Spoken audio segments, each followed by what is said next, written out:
اے نبی صلی اللہ علیہ وآلہ وسلم، ہم نے تم پر قرآن بتدریج نازل کیا ہے، تو اپنے پروردگار کے فیصلے کے لیے انتظار کیے رہو، اور ان لوگوں میں سے کسی بد عمل اور ناشکرے کا کہا نہ ماننا،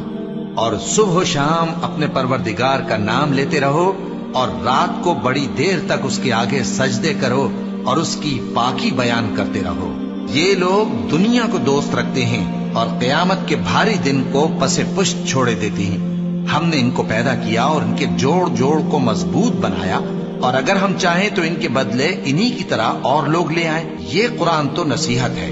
جو چاہے اپنے پروردگار کی طرف پہنچنے کا راستہ اختیار کر لے، اور تم کچھ بھی نہیں چاہ سکتے مگر جو اللہ کو منظور ہو۔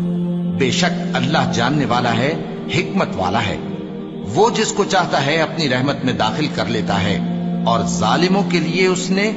دکھ دینے والا عذاب تیار کر